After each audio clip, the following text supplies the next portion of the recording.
Hello, everyone.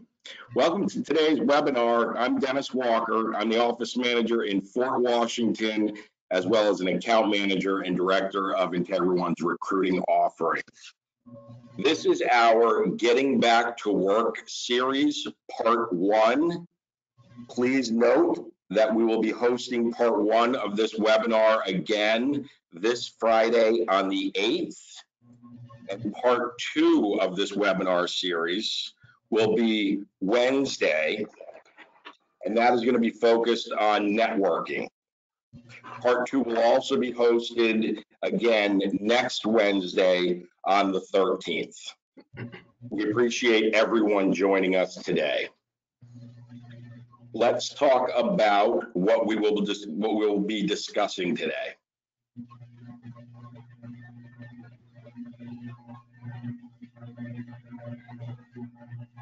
Thanks, Kat. So today we're going to be talking about data center security and managed services.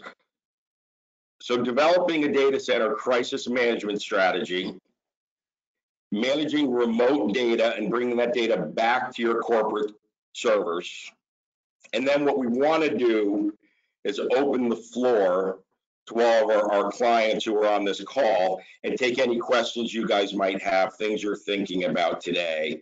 We're really excited about hearing from you guys. Let's introduce today's presenters. So from the IntegraONE side, we have 3 engineers joining us today. Our first engineer is Jim Beddix. He is the director of server storage for IntegraONE. Al Kale is our security practice manager. And Joe Consolmagno, who is the head of our managed service offering.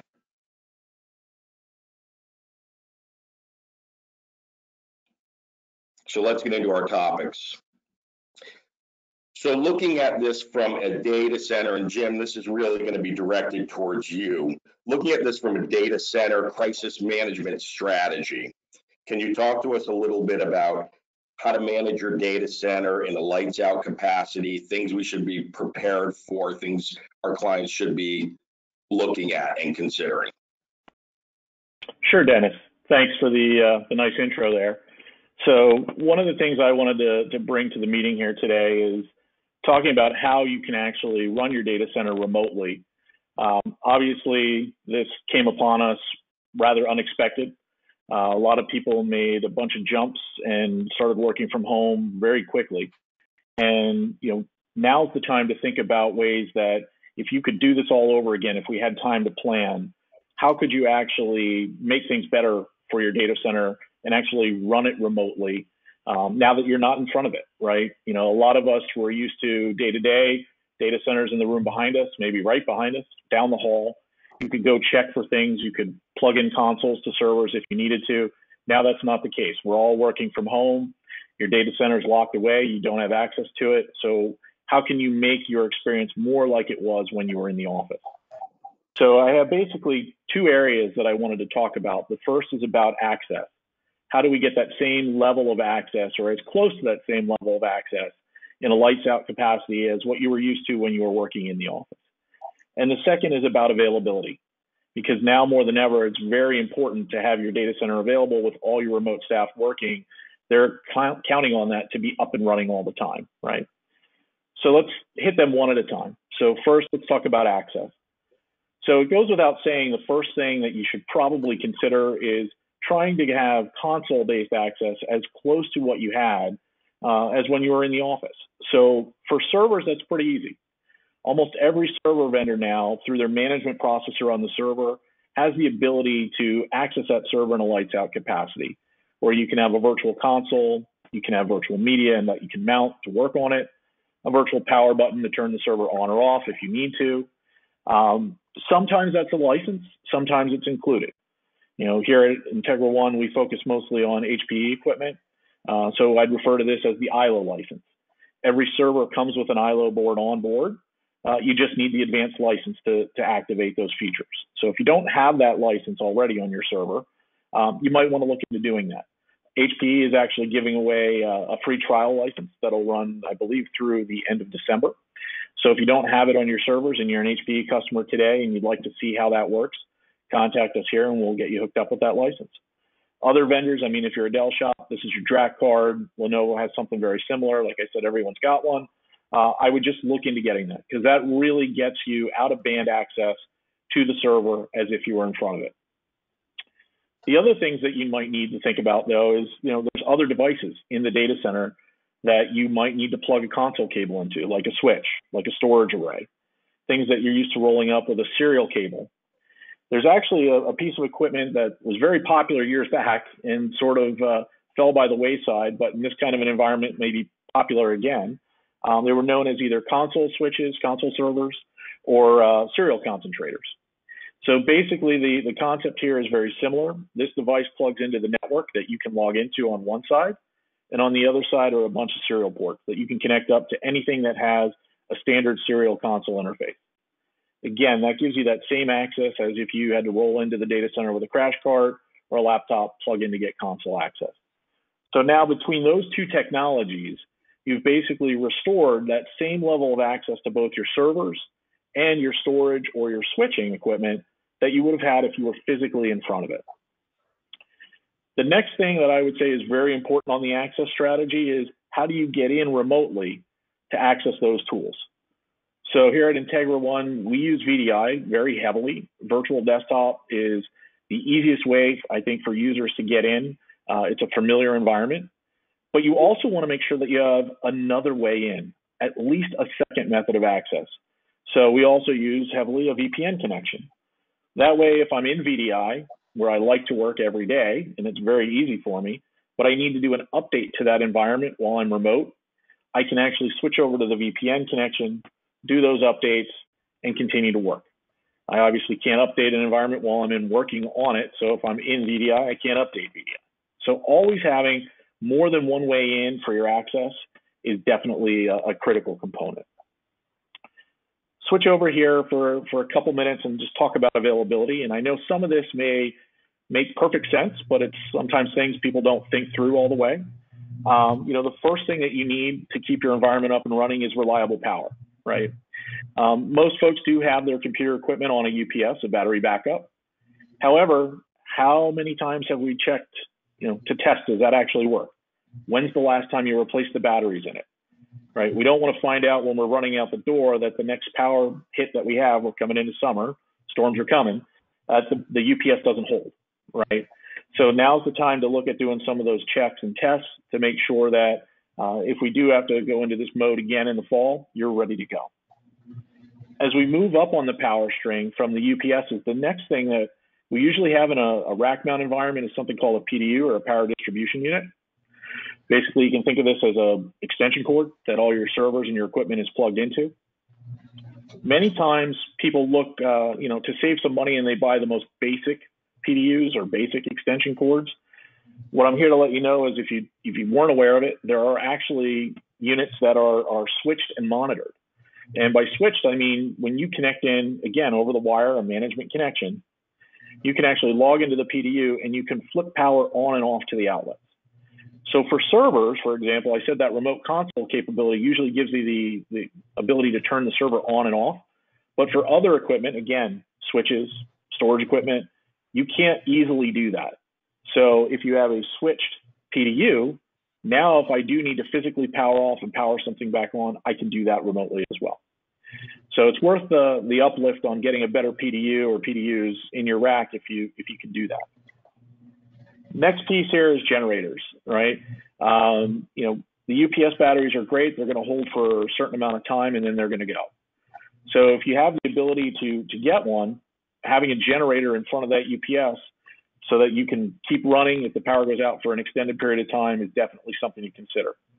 I know that's difficult for a lot of folks. We're actually in our Allentown office in a shared space. We couldn't get a generator. So a few years ago, we actually made the decision to move to a colo. So again, something to think about now is, how available is the power or the internet connections at your current facility? If you only have one provider of each, if you can't get a generator, if your UPSs are old and you need to refresh them, you might want to consider actually looking at picking up your gear and moving it into a colo. We have our colo a few miles down the road from us, and I no longer have to worry about generator, UPS, or multiple internet connections. It's all taken care of by the colo provider. So it's something to think through. Along those same lines, you probably want to look at your hardware contracts that you have in place today. Any of your equipment that can phone home if there's anything going wrong with it, make sure that's configured. We see a lot of times when equipment is set up, that piece is left out. People don't put in the right contact information, or it's contact information for somebody who's left the organization. This is more critical now than ever. If something fails and it can phone home to the vendor and a part can be dispatched, you don't have to deal with it. That's a big burden lifted. But we want to make sure that all those contacts are in there, that the phone home's set up. And again, just like the UPS, when's the last time you tested it? Almost every one of these phone home features has a quick, easy way to generate a test trap or a test email just to make sure they're working. I would definitely go through that and test that now. The last part of this, we're getting some more and more advanced equipment and more advanced features in the data center. We're seeing now, monitoring tools and analytics that are designed to actually increase your uptime. So one of the examples here is InfoSight from HPE. It can constantly monitor your servers and your storage, and it can look for things that might come down the road to cause you a problem, not just failed hardware, but actually, trending analysis that might come back up and cause issues. For example, an anomaly that it might look for, something that we actually found internally. We had some folks that do some document imaging for us when they're in the office. They were working on some scanners that we had provided them when they're in the office. The scans are normal. They worked from home. We gave them some new scanners to take home with them. They didn't realize what they were doing. They were scanning every image in as a photo. It was taking 10 times the amount of space on the network. So all of a sudden, you can see an alert that you're creating a lot more storage utilization than you were in the past. Look into that and see what's going on before it becomes a problem when you run out of space. So look for those analytics tools if you don't already have them, or if they're available to you and they haven't been configured, definitely start configuring that stuff. So access and availability and testing everything you have in place, those are the keys, I think, to being able to run and manage in a lights out mode in your data center moving forward. So, thanks, Dennis. Thanks, Jim. So, Joe, let's talk about managed backup with an MSP offering. Can you talk a little bit about what that would look like for a client who's interested in that? Yeah, so one of the things when a lot of customers started shifting their work, all their users to work from home, we saw that some of the things that were generally being looked at, maintenance items such as backup, were kind of getting put on the back burner as VPNs were being reconfigured, as users were having problems getting desktops moved to home or laptops reconfigured, etc. So one of the pieces of our managed backup solution is that we're consistently looking at our customers' backups, making sure backups are happening on site every 15 minutes, and then moving that data off site on a routine basis. Sometimes as few as 3 times a day, sometimes as few as or as often as every hour. And then we go in there and test those backups for the customer. So if something were to happen on site, power failure or flood, whatever the case may be, we can get you spun up at one of the data centers that we would be sending your data to. So that process is happening on a routine basis. So about once a week, our engineers remote in and they spin up one of your servers on site if your hardware is capable of it, and they can also spin up one of your servers out at the data center, and they do it at random. So if you have 4 or 5 servers, one of them's getting tested on a routine basis. If you have 10, 20 servers, we'll go in there and get 3 or 4 of them. So what we're doing basically is making sure that as you guys move your business to different areas during these times, we're still making sure that things are happening on site that routinely are being done, but as the focus starts to move to users being all over the place, some of that stuff doesn't get looked at as often as what we're seeing. Great, thanks, Joe. And I should actually make mention for everyone who's on the call, if as our engineers are talking and you have questions, please use the chat box function to type your questions in, and then we will address them as we wrap up this portion. So thanks a lot, guys. One of the things that we're hearing a lot about out there as we're talking to customers and some of our manufacturing vendors is managing remote data files and people migrating back to on-prem. So now they were out there hopefully on a VPN, most of the time. Sometimes they weren't. So there are some inherent risks in bringing people back onto your network. Can we talk a little bit about, and we'll start with, talk a little bit about that. And we'll start with actually migrating the data that's stored locally back onto your network. What are the risks? What do we need to think about? And Jim, I think this probably will start with you, and then Al, I think there's some things in here that you'll have some insights on. Yep. Yeah, great. So yeah, it's really important, with everybody working from home, there's a lot of different endpoints that you might be using. So you may be using an endpoint that was provided by your organization, maybe set up already with something that can sync those files automatically, whether that's Microsoft OneDrive, whether that's a Google Drive. So as you're creating content, if you are on one of those types of machines, it should be syncing up to a cloud repository somewhere, and when you come back to the office, it'll pull right back down to your machine there. The other thing that you could have set up if it was a corporate-owned asset is something like offline files. So again, it's a folder that's designed to sync up periodically, and when you're disconnected and creating content, when you come back, that will automatically sync back up to the network file server. But there's going to be use cases where you're not on a device that was supplied to you by the organization. You're on your home PC. A lot of people, that's the device they're using right now, right? So you're creating content, you're creating documents, presentations, whatever it may be, you're saving that locally.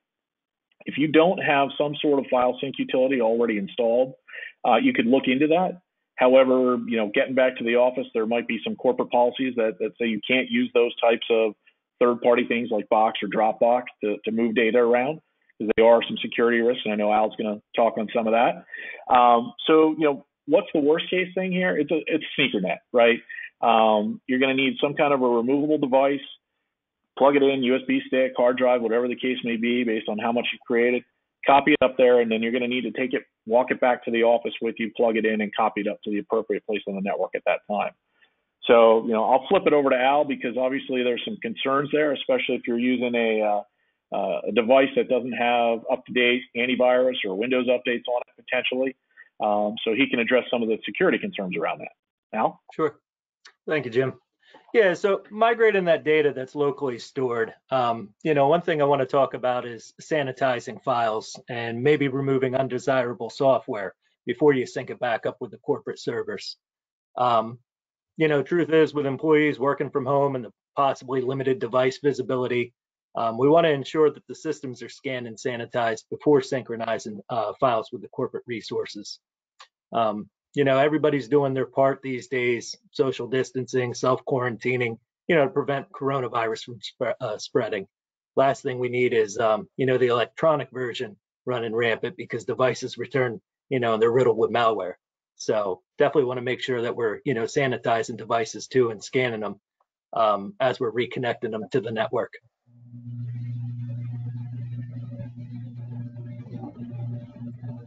Thanks, Al. What about as far as patch management, patch status, OS applications, or things that they should be concerned about thinking of doing in that area? Yeah, I'll jump in first again, and Joe, probably this one's a good one for you to follow up on too.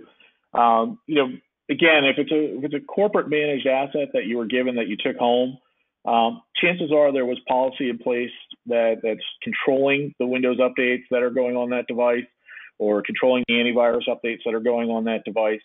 The one thing that you need to be careful of, though, is if those policies were too locked down, and they always assume that the device was coming back to the office at a regular interval, they may not have allowed you to apply or get those updates on your own outside of being on the corporate network.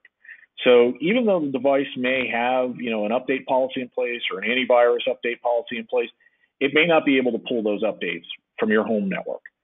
So we want to definitely take a look at those devices, see if they are checking in, with the main or cloud-based repositories that are pulling down those updates, to make sure that when you bring that device back to the office, it's as up to date with antivirus and Windows updates as possible. And if not, come up with a plan for how that can be patched prior to putting it back on the wire. Like to Al's point, the last thing we want to do is have everybody come back in day one, plug in and we got a bunch of malware and computer viruses running rampant on the network. Obviously, everybody's probably been seeing the news. There's a lot of bad actors out there that are trying to take advantage of this situation. A lot of phishing emails going out, trying to get people to click on things because they know they're going to be on assets that aren't as protected as they normally are when they're on the corporate wire. So, from an unmanaged standpoint, that's how I would look at it. Joe, I don't know if you could talk about how we deal with this for some of our managed customers.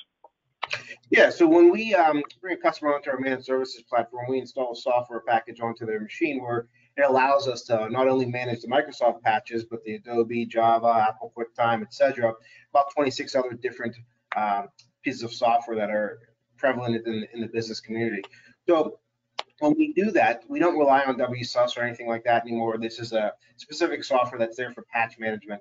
And whether you're inside the network or outside the network at a hotel, whatever the case may be, it's going to feed details back to us, letting us know if your machine's out of date and scheduling updates to be put on your machine on a daily basis. So about every 4 hours, that data gets pushed to us, and then we have patch policies in place that'll set a schedule up on the machine to make sure it's not affecting the user. And if it does, it'll say IntegraONE's trying to patch a machine, postpone, etc. There's only so many times they can postpone that before it's pushed down and forced upon them as we set up with the client. Say it's 7 days, they want to make sure that's happening, and then they can't X out of it after so many days. And then in addition to that, if machines are falling out of the patch schedule that we have set up with each client, our help desk will begin to reach out to the users at hand. So if there's 100 machines and there's 5 users that are 7 days or more behind, we'll reach out to those users saying, hey, we need to get on your machine, or we need to run this patch maintenance on your schedule on your machine and bring it up to date. And if there's continual problems after that, we'll reach out to the main contact. But the key thing is if you're rolled into our managed services platform, we have a patch management schedule, a software that goes onto your machines, and no matter where you're at, your users are at home, they're on vacation. If that machine checks in with the internet, we're going to get real-time data and begin to diagnose what updates need to be applied to that machine. Thanks, Joe. So Al, security policies potentially were changed when people went remote. So that's something that everyone should take a look at, review as people come back. Can you talk a little bit about security policies? Yeah, sure, absolutely. I mean, show of hands. How many firewall changes took place adapting to the work from home conditions, right? Thorough review, cleanup, it's going to be essential. You want to make sure that perimeter is secure. So absolutely, definitely want to review all those policies or any kind of holes that were punched, to adapt to the condition. And using quarantine networks to properly update, sanitize devices that are returning to the environment.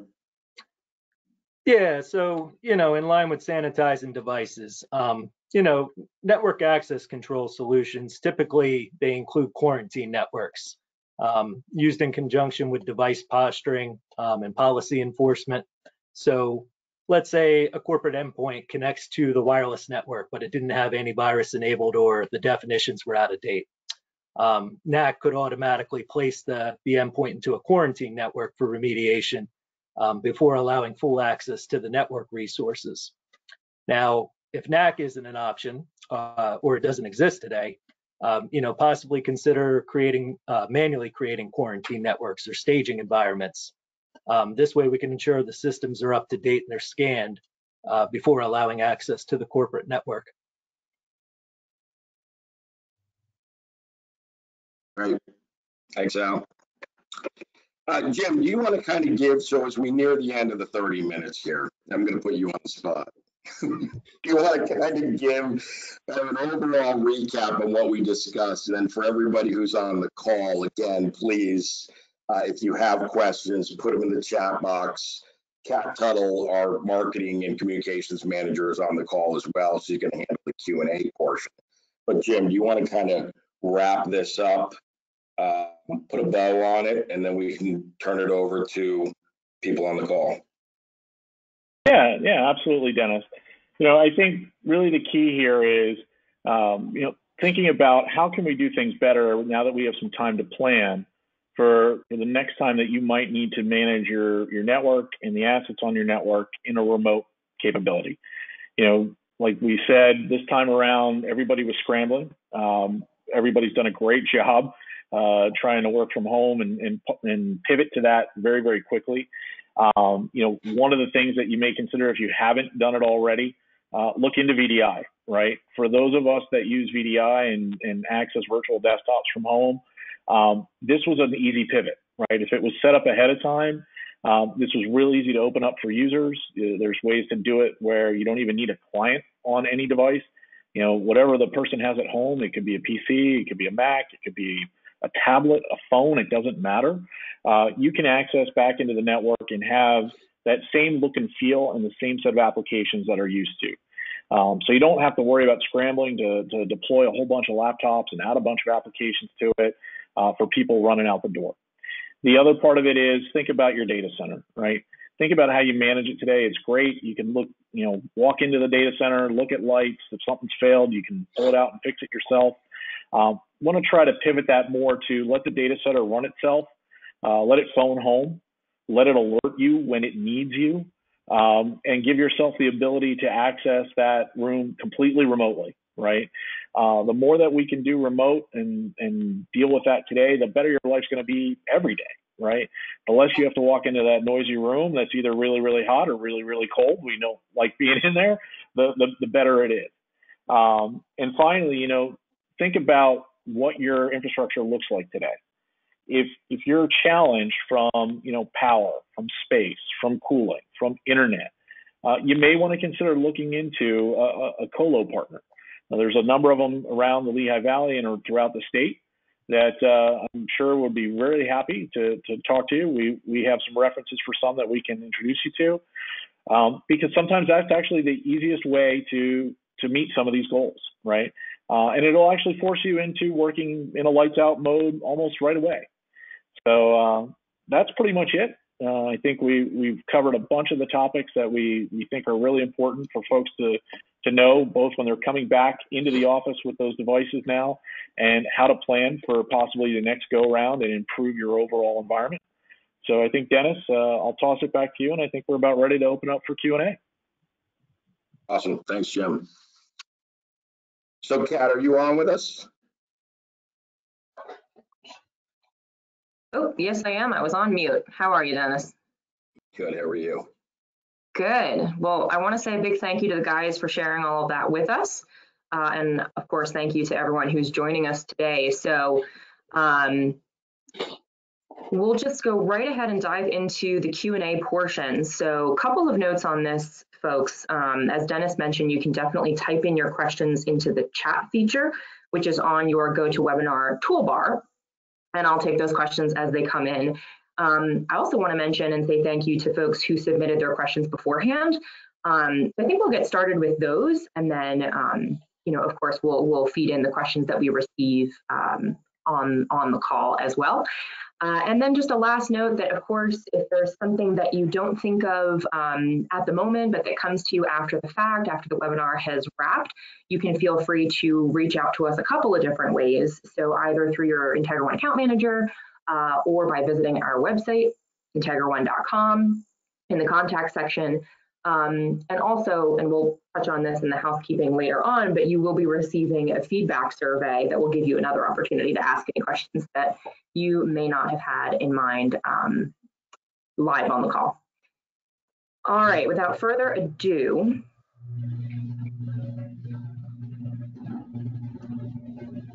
this is a good sort of general question, guys, to get us started.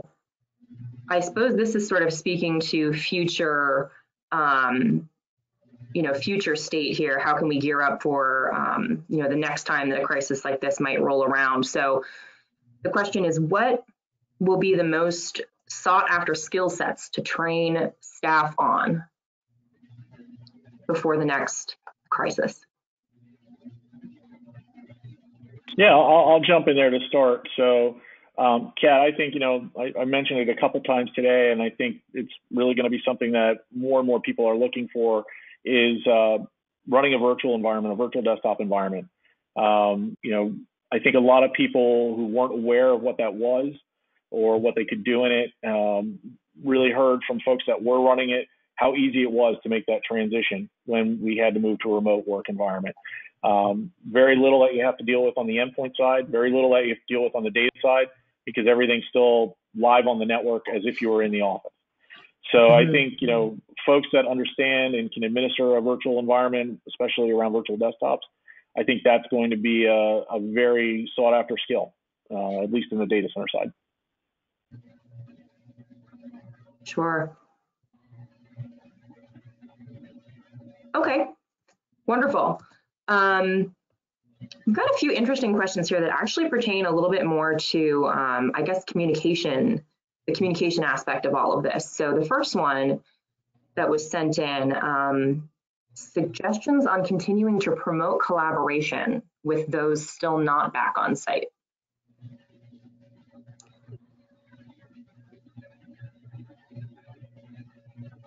I suppose that might speak to any tools that are available. Yeah, I mean, a number of different things that are out there. Obviously, we're leveraging a platform right now where we're doing some video. I know a lot of folks may have webcams either built into their laptops or into phones if they've got them. People are used to using FaceTime at home, Skype, now Microsoft Teams. A lot of these things are very, very helpful. It lets people at least connect in a more personable or visual way.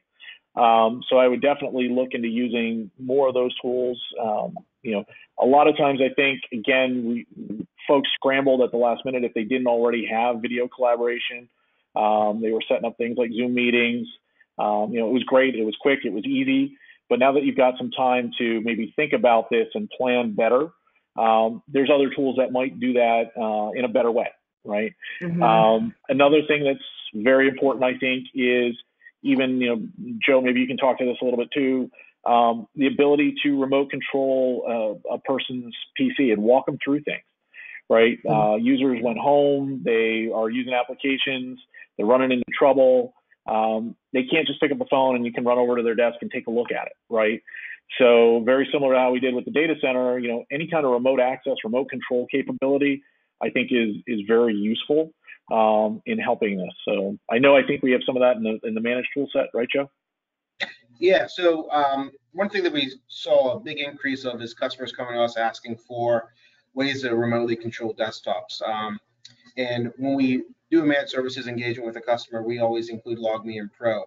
So what Logmein Pro allows us to do is remote onto a customer's or an end user's PC, and they don't have to do anything. So we already have access to those machines. We have admin access. We remote onto the machine, and we can guide users through things. The experience is great. And a lot of the customers that didn't have a managed services package maybe 45 days ago came to us and said, hey, we're having trouble assisting users. We didn't really consider this. What tools do you guys have? So we brought them up to speed on our package, and we did something similar to like a 60-day, 90-day trial. Hey, here's some software to help you get set up. This is what we use to manage 5,000, 6,000 desktops at this point. And we've offered that out to customers and IT directors to help get through this time. So yeah, Logmein Pro has been something that's very, very good for us. It's a nice, clean experience, and it's pretty cost effective for what you get. That's great. Hey, thanks, Joe. Yep, go ahead, Al. Just to add a little tidbit security-wise around the the collaboration tools. If you have the infrastructure, VPN, private connectivity, whatever the case may be, in remote handsets or mobile handsets, Jabber clients, those are on the work from homes and they're being utilized for, voice comms, great. But if you are using like video collaboration tools, if you haven't been reading the news, not every video collaboration app is created equal right now, right? There's a few out there with flaws. Privacy is a concern, so just make sure you're, performing due diligence before deciding on an application to use for, online collaboration. Sure. Thanks, Al. Just a quick note as well on the topic of collaboration tools. We're going to speak, or our experts will speak a lot to that topic at the part 2 of this webinar series on networking. So if there are still some questions with our clients about that piece of it, could be a great opportunity to jump on that part too. That's going to be this Wednesday and next Wednesday. Thanks, guys. Let me ask, there's one more interesting kind of communication question here. So what things should be communicated before returning, immediately upon returning, and in the longer term? Updates, compliance, saving files back onto Office machines. So kind of a broad question about just how do you organize the communications that should be going out to the team beforehand, right when they come back, and later on. I think I can jump in here security-wise. Again, we want to make sure that we have visibility onto the endpoints. So for devices returning back to the network, maybe, communications need to go out deciding or depending on, what's installed on the endpoint. Is it a corporate asset? Is it a personal asset? Is it protected? Has it been receiving, remote patches and everything the entire time? It all depends on the infrastructure, what's returning back to the network. You want to make sure, again, you don't have, malicious files, on the employee laptops returning back as they're connecting. So, yeah, a little broad, but kind of, depends on the infrastructure and what's out there, I'd imagine. Sure. Yeah, and just to add to that a little bit, I would say, down the road, again, looking forward, planning for this might happen again, coming through with a checklist of, hey, when we're getting ready to pack up and leave, if that happens again, here's a list of how to access all the remote offerings that we have, whether it's email, whether it's a virtual desktop, whether it's a VPN. Because again, I think, this time that happened rather quickly. And if people don't have a list of those resources, that's part of the challenge. So they call in, they get a little frustrated, and we're trying to keep everybody as productive as we can when they're working from home, but it's a lot of distractions, and the last thing you need is you're frustrated because you can't connect. You're going to want to just go outside and work in the garden that much more. So I think having that list of those resources and contacts on who you need to talk to if there is a problem, it's something that you could work on, as soon as you get back. And again, even if it doesn't end up being this, and hopefully it never is this again, those are good contact and resource lists that you can always use and distribute. Sure. Great. One more question here that I think we'll probably start with Jim. The question is, what is your feeling on using a service such as GoToMyPC instead of VDI VPN? Yeah, and it really depends on what you're looking for. So, GoToMyPC, basically letting you, very similar to Logmein, like Joe said, a remote access to maybe hit your PC that's on your desk at work. The nice part about that is if you have a PC that you can't pick up and move with you, it's not a laptop or a tablet, it's a physical desktop PC, it's going to stay there. That might be one way in. The problem with some of those things, though, and I'm sure Al will jump on this too, is they're constantly leaving an open hole in your network for somebody to attack. When we look at something for like VDI access, we are actually able to secure that a lot better than going through some of these third-party, login services. Not that they're bad in any way, shape, or form, but like to Al's point with the video conferencing, you want to do some due diligence. Understand when you install one of these things on your PC and you leave it running all the time, what does that look like? What is it opening? What kind of access does that mean a bad actor could potentially get? And again, they're great for desktops. If you've got a laptop, though, it's probably a lot easier to pick it up and run with that. That laptop may or may not have all the corporate applications on it, or even if it does, they may not work well over a VPN. Right? We see that a lot of times, especially applications that are connecting back to a database server. They just time out. They don't work well. So something that's on the wire or very close to the server on the wire, like a virtual desktop, might be another way to deal with it. And lastly, you're a single point of failure, even if you have a physical PC or a laptop that you left running at your desk, right? somebody comes in, the power gets tripped, the network goes offline, whatever the case may be, that one device that you were depending on is now down. You're going to have to send somebody in to try and reset it, which may or may not be feasible. When you look at virtual desktops, it's usually organized in a concept called a pool. So if I have, for example, at Integra, we have maybe, 60 people that are on running remotely all the time. I can have a pool of 100 desktops there. So if one of those goes down, the next one just kind of stands up, user goes to log in, they don't know the difference. They don't know which one they're landing on. They all have the same software on them. So it helps me in the case of, a station that goes offline or needs to be dealt with from a problem standpoint, where you can't do that for some of these remote login tools. Like Jim was saying, they're not necessarily bad. Go to my PC, team viewer, applications like that. But, if somebody gets the code, right, they've got access to your machine. That's a very quick and easy way in. Another thing about those is you've got a service listening on the machine and, a secure tunnel coming up from the cloud, and that's where that traffic is coming from. So you have actually no idea who's actually connecting to your machine at that point, right? Because it looks like it's all coming from, go to my PC from their cloud network. Whereas with the VDI, and you're taking that traffic in through the firewall or, even a VPN connection, you have a little bit more visibility into the actual traffic that's accessing that internal system. So yeah, another key point there, when choosing a method for remote access. Sure. Okay, thanks, guys. Moving right along. Oh, this is a good question. I think we'll probably kick this one to Joe. The question is, in endpoint scanning, what has your team found being the most common gap or lag, I guess, during the crisis?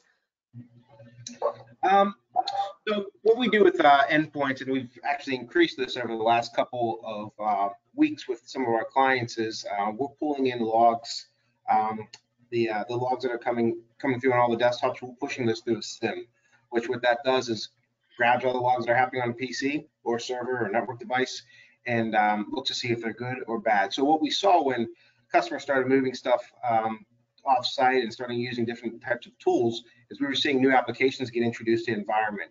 We were going with the main contact there saying, hey, do you want this software running there or do you not want this software running? Because it wasn't something that was part of that environment previously. So as new applications get installed on these machines when they're going home and they're no longer protected by the firewall, we can see real time what's going on. These machines are running it through a SIM.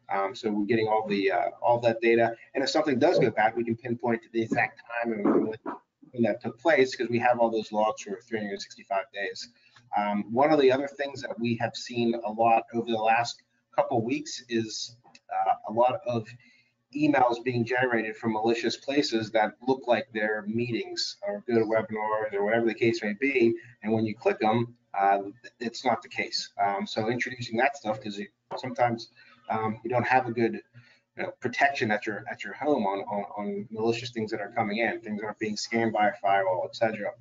One of our customers just recently signed up for a product called Barracuda Sentinel, which allows us to send data back from the Office 365 to see if they had gotten compromised, because we have seen compromised email accounts on O365 in the past couple of weeks. So introducing a product like that can pull all those logs from your O365 and run it through us to see if users are logging in from strange IPs at 3 o'clock in the morning that never they never had done that before. That's another piece of your overall strategy as you consider moving back into the office and what that's going to look like.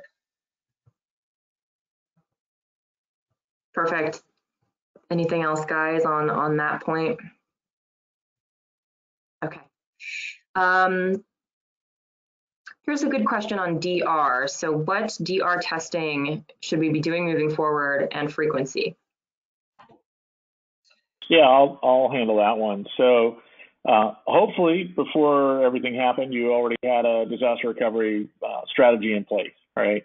And you had some regular testing of that. If you didn't, again, now's the time to start thinking about that, right? Because as you're running and all these resources, which are critical on a daily basis for everyone, but now even more critical that people are depending on them to work from home and stay productive, you need to be able to fail over if something does happen.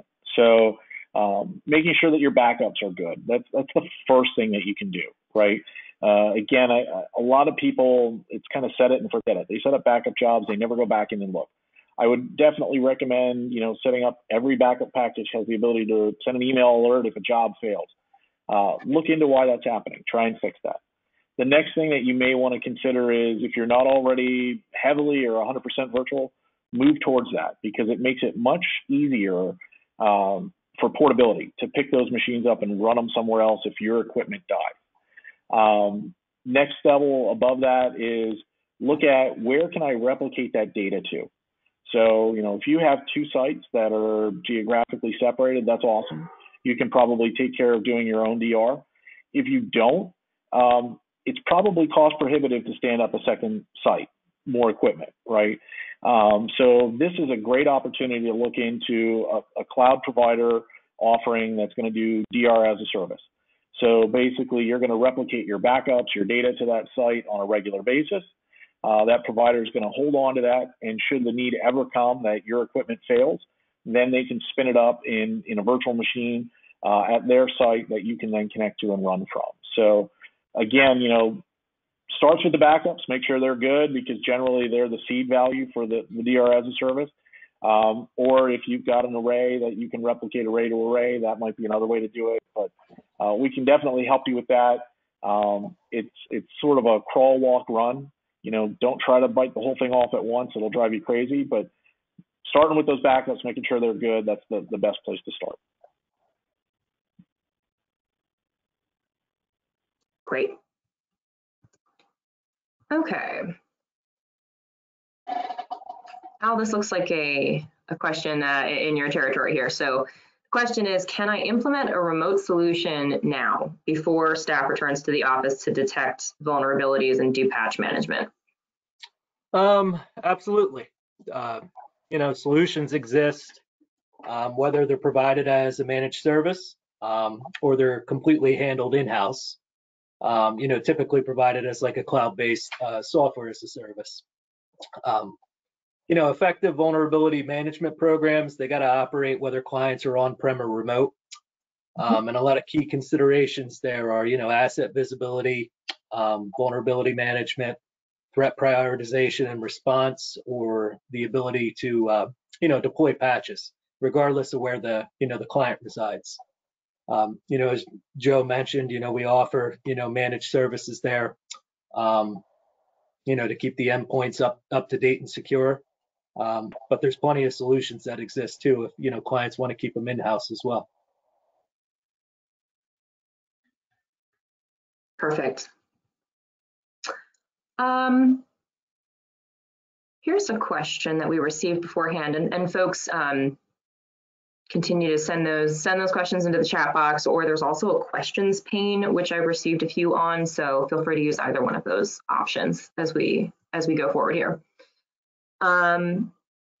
This is an interesting question. So when it comes to consumption models for storage, are they only a financial help, or would they help data center management during a crisis? Yeah, consumption models are something that is really starting to take off in the industry. So, obviously when you go out and buy gear, you can choose to pay for it all up front, a capital expense. You can choose to lease that gear and look at it more like an operational expense. But both of those, you're going to try to size for the biggest possible outcome because you're probably not going to go back to the well and ask for more money for a number of years. The consumption model is sort of born out of the cloud environment concept where you're going to just pay for what you're using.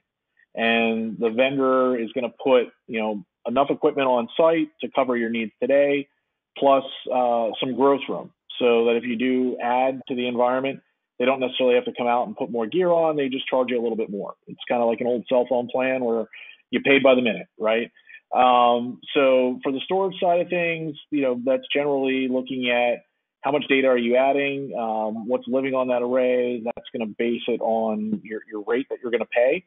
But the nice part is, when you're not sure if you're going to grow or not grow, or how that growth might happen, the consumption model is really, you're just paying for what you're using, right? So I don't have to try and look at my crystal ball and figure out how much am I going to need 5 years from now, because this is my only chance for the next 5 years to buy something.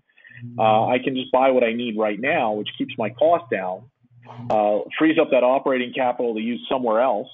And then if I do grow, I add a little bit more, my rate just goes up a little bit. So it helps manage cash flow for the whole organization, not just on the IT spend, although that's usually where most people are focused. It's one of the largest, areas that they're going to be spending the money on, but they could use that money for anything. So I would definitely look into, if you haven't had somebody talk to you about a consumption model, take a look at it. It can help in a number of different ways, both with what we're going through right now, where growth is going to be unpredictable, right? We might see a lot of contraction, actually. And some of these models you can actually shrink as well. So if you did grow and then you needed to shrink, you can. And it helps stretch that dollar a lot further. Again, with the uncertainty now on where revenues are going to be and money coming in, it's hard for some customers to look at making large purchases. It's kind of a leap of faith at the moment, where the consumption model would help you get what you need, but not overpay for it right now. Perfect. So I think that covers all of the topics that have been submitted. So if anyone else has any last questions, do feel free to type those into the box. And as I mentioned before, you can always get in touch with us, and we will have the guys answer your questions after the fact as well. And you'll be receiving that survey, which will be another opportunity to comment. So I'm just going to quickly share here a couple of housekeeping items as we wrap up.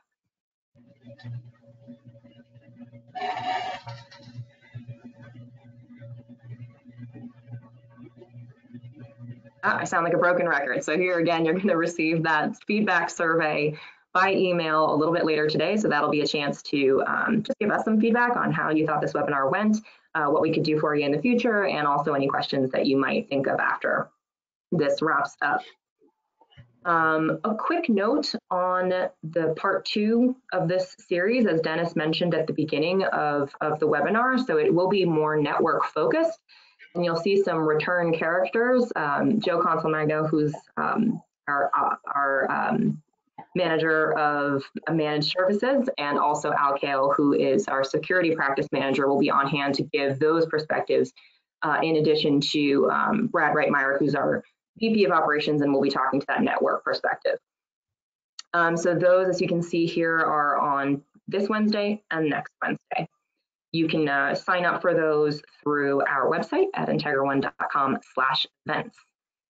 Anything else from the guys? Anything I've missed? Any housekeeping items before we sign off? And Kat, we're doing a repeat of this session later this week. I think it's Friday for anybody that missed it the first time around, right? Yes, great point. So if you found this helpful and you'd like to recommend this session to a coworker, for example, there will be a repeat of this session on Friday. So very similar material covered, might be some new questions thrown in there from folks who would be attending the Friday session. So it's Friday again from noon to 1. Yeah, and it's live. It's not a replay of what we just did today. So correct, it's live, live TV. Yeah. All right, I think that's it. I'm good here. Just, want to say I wish everyone well. Hopefully everyone's, at home, healthy and safe. And thank you for joining. All right. Thanks very much, everyone. Thank you to our presenters. Hope to see you on a future webinar soon. Thanks, everyone. Take care.